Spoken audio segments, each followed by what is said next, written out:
up, YouTube? Today's video, I want to talk about tough times don't last, but tough people do.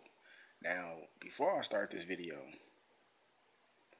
well, I already started the video, obviously, but before I start the topic, I gotta say, I've recorded this video already, but honestly, I thought it wasn't good enough. I thought y'all probably wouldn't like it, so I deleted it, you know what I'm saying? But I'm gonna do this video again anyway, because it's a good topic and a lot of people will resonate with it.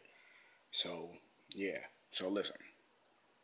So, the whole thing with this video, right? With this topic. See, I got this quote from this movie called Summertime Switch. This is like a 90s movie. Now, it's about it's about these two little kids. One black, and they're not really black, but I'm using that word for lack of a better word. I really don't have like a lack of a better word. You know, I can say more, you know what I'm saying, Hebrew, you know what I'm saying, copper color, melanated, you get what I'm saying. Um, but a lot of people not hip to that terminology, so I'm trying to make it where people will understand and overstand. So, um, the main character, well, they both is the main character, but the main character, he was black. I forgot his name. He's from the south side of Chicago. You see what I'm saying? Right? And he was basically what society would call a delinquent, a hoodlum, you know what I'm saying, a crook. You know how that go. But he, like in the beginning of the movie, I'm not gonna give you all the details of the movie, but I'm gonna just, talk about the quote that I got from the movie. So in the beginning of the movie, he was basically trying to swindle this old lady out of money because he had stole this this Boy Scout uniform, and he was going from door to door, asking people to donate to the charity, to the camp, blah blah blah. And the lady gave him this lucky gold coin.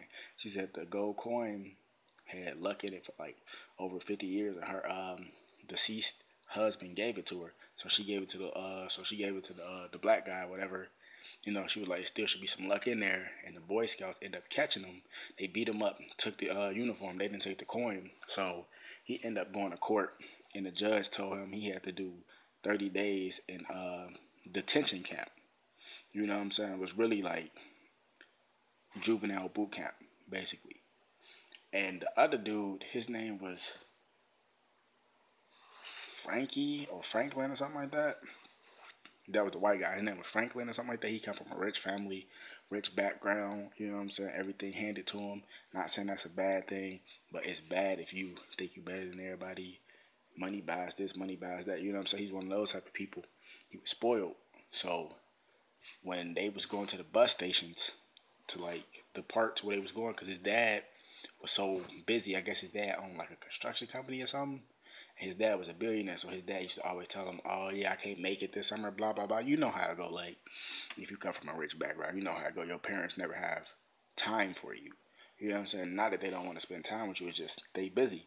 You know what I'm saying? So he was like, "Yeah, I'm gonna send you to this prestigious summer camp.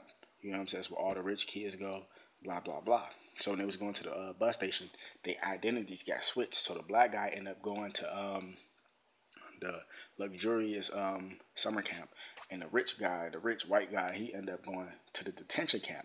So basically, the whole thing of the movie is to teach the white guy a lesson on life, to how to treat people, how to talk to people, things like that, right? Because you got a lot of people in this world who don't know how to talk to people just because they come from a certain background. They think they better than people, or blah blah blah. You see what I'm saying?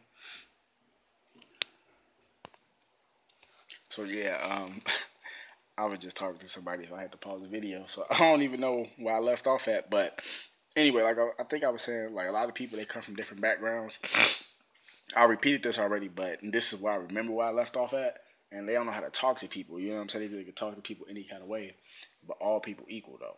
Money doesn't mean anything. Now, you know what I'm saying? Like, don't get me wrong. See, I don't like when people twist my words up. See, a lot of people come from privileged backgrounds, and that's okay, because I don't come from a privileged background. I mean, I was more privileged than other people that came up in the hood or the ghetto, whatever you want to call it, but I still wasn't as privileged as a silver spoon family. But I'm not angry about that, because everything happens for a reason. I'm just saying, it's people out there that come from silver spoons that are great people.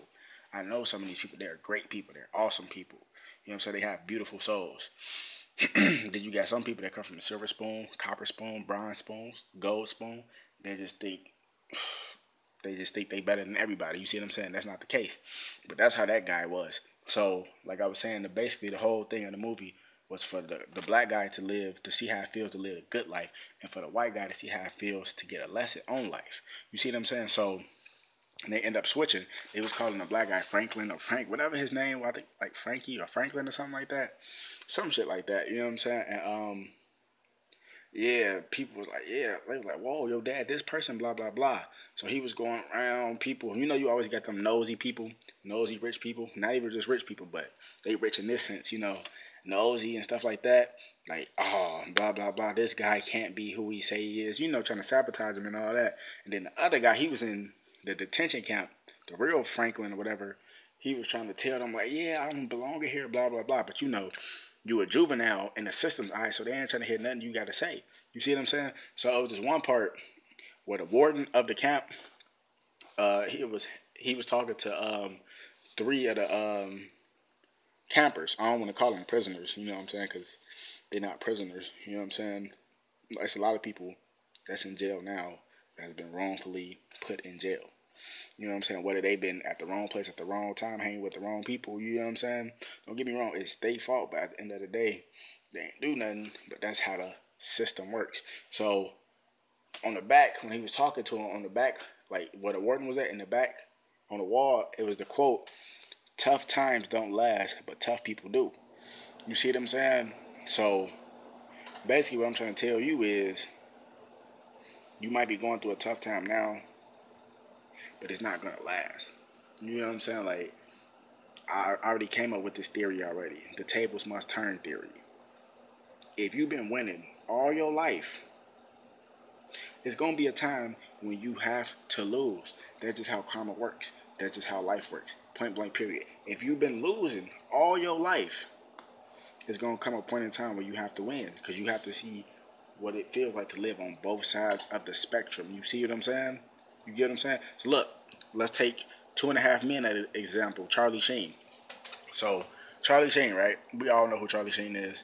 In the show 2.5 Men, Alan and Charlie, they come from a privileged household. Their mom is a real estate agent, and she does real estate in like the rich communities. You see what I'm saying? And her commissions be about a couple million. The depends on how much she sell the house for, how much the property worth, blah blah blah. You know, it's a lot of stuff that go in that. But they came from a background with money, but they never had their own money. They never had their own money. So Charlie, he was always the cool guy. You see what I'm saying? Always the cool guy. Always getting the girls. Everybody wanted to be around him. He was just so cool. Blah blah blah. You see what I'm saying? And once he started making jingles when he got older, like kids jingles and stuff, he started producing music and making it. He started getting his own money, so he became a multi-millionaire. So he was continuously winning. You see what I'm saying? He was continuously winning in life. He getting all the girls, banging all the girls. You know what I'm saying? I'm just keeping it real. He banging all the girls. You know what I'm saying? Everybody wanted to be around him. He got all the money. He just cool. You see what I'm saying? And he just continuously winning. So there's one episode, I think like the second to the last episode, before Ashton Kutcher got casted in the show. So basically it was that one episode when Rose was pretending like she got married to Manny Quinn. Mannequin, you get it? Manny Quinn, mannequin, because she has a master's degree in psychology, so she know how to manipulate the mind. So she was making it seem like that's what people don't understand, the human mind. Like, if the human mind wants something and it can't get it, the human mind and the body, because the body follows after the mind. So the human body is going to start to crave and want that more and more and more because the mind knows it can't get it. You see what I'm saying? That's why people be so hungry for their dreams, because it's a dream, but dreams can be turned into reality. That's the power of the mind. You know what I'm saying? Mind over matter. So if you know you want this goal and this dream to happen so bad, it's going to end up happening because you know you want it. And at that moment, you dreaming about it or you fantasizing about it, you can't get it. You can't get it. But you want it so bad, it's going to end up manifesting itself into reality. You see what I'm saying? So he ended up persuading Rose to take him back and blah blah blah, saying he really wanted her and all that. So they end up going to Paris, and she caught him in the shower with another woman. And Charlie, he used to always drink. You know what I'm saying? He was a drunk, a rich drunk at that. And she pushed him in front of a train. You see what I'm saying? So basically, what I'm trying to tell you is he was winning all his life, and then boom, it came a point where he had to lose. I mean, obviously he losing because he did. He got pushed in front of a train, but that's not the point. He was losing because, like I said, one, he did, and two, the tables turned. You see what I'm saying? Like, he had to lose one day. Now let's look at Allen. Right? Allen was a loser all his life. Everybody made fun of him. He was never cool, you know what I'm saying? But it was at one point in time when he started winning, when he did that Ponzi scheme. He was scheming all his family and friends out their money and stuff, and like paying them their money back, and they invest their money back into the scheme. So he was winning for that short period of time. Then boom, he ended up losing again. But I'm just going to show you that tough times don't last. Tough people do. You see what I'm saying? That's why Allen was so able. That's why Allen was able to last long in the show. If you pay attention to details, read between the lines, because he knew that tough times weren't gonna last. He got divorced. Wife took all his money because he was a chiropractor. Chiropractors get money. You know what I'm saying? He got to pay alimony, child support, all that type of stuff. So he broke. You see what I'm saying? But Allen stayed around. You see what I'm saying? Because tough people last. That's what I'm trying to tell you. Like, you might be going through a situation. It's hard, man. You can't get through it. The tables must turn. You know what I'm saying? The people that think they win it. I heard this quote. You know what I'm saying? If I come up with a quote, you know I'm gonna say I came up with this quote. But I'm a real person, so I give credit where credit is due. I don't know who came up with this quote or whatever, but it's this quote that goes like, "The same things that make you laugh is the same things that make you cry." Point blank. Period. So the people that's doing all this joking around, playing and laughing, thinking they better than everybody, trying to manipulate situations and all that. This is just a general statement. You know what I'm saying? 'Cause you got people like that in the world that do this type of stuff. Those same people be the same ones that's messed up mentally. Like Tiario said, they got brain problems. They mentally ill. And just because you mentally ill doesn't mean that you like physically retarded. See, people, I don't even really like using that word, but sometimes you gotta use that word because people don't know the difference. Like a mental retard, somebody that's messed up mentally, but somebody that's physically retarded mean they're disabled. There's a big difference. There's a big difference. You see what I'm saying? A mental retard is somebody that's messed up in the mind. Somebody that's physically retarded is somebody that's disabled or crippled. Facts. Do your research. I do my research. So I'm just trying to let you know that them same people that be making fun of you, laughing at you, manipulating you, them be the same people that's sick in the head. And when they get behind closed doors and they by themselves and they think about the stuff they did, it makes these people cry. They feel like shit inside. So tough times don't last. Tough people do. Think about that. So you might be going through this situation. Trust me, I've been through a lot of stuff in my life. Not saying that I want pity. I don't want no pity from nobody. I don't want no sympathy from nobody. I'm a strong soul. I'm still in here. I'm still in this piece. You see what I'm saying? So I ain't going nowhere. You know what I'm saying? I've been through a lot of stuff. They say don't what doesn't kill you make you stronger. So I must be like the Hulk.